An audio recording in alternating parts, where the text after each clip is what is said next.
Solar dryer வந்து யூஸ்ஃபுல்லாக இருக்காக்கா? இதில் எப்படி வந்து காயறது வந்து உண்மையாகவே நல்லா காயுதா, எப்படி இருக்குது அப்படின்னு சொல்லிட்டு அந்த ப்ராசஸ் பற்றி சில பேர் வந்து டவுட் கேட்டிருந்தாங்க.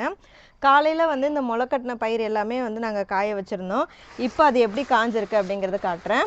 இது வந்து கொண்டக்கடலை. இது பார்த்தீங்க அப்படின்னா இந்த முளை வந்தது எல்லாமே நல்லா ட்ரை ஆகிடுச்சு. இன்னும் இது உள்ளே மட்டும் இன்னும் கொஞ்சம் காய வேண்டியது இருக்குது.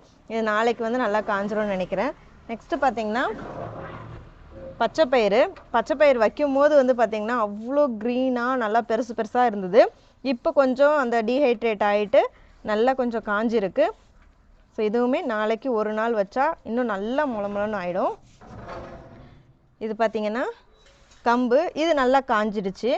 ஸோ இது வந்து தானியம் கொஞ்சம் சின்ன சைஸாக இருக்கிறதால இது சீக்கிரமாகவே காஞ்சிடுச்சு. ஒரே நாளில் இது வந்து சூப்பராக காஞ்சிடுச்சு. ஸோ இது எல்லாமே எதுக்காக அப்படின்னா வந்து protein rich health mix ready பண்ணுறதுக்காக இது வந்து நாங்கள் காய வச்சுருக்கோம். இப்போ நம்மளோட அன்புமகள் ப்ராடக்ட்டில் வந்து ஆஃபர் போயிட்டுருக்கு.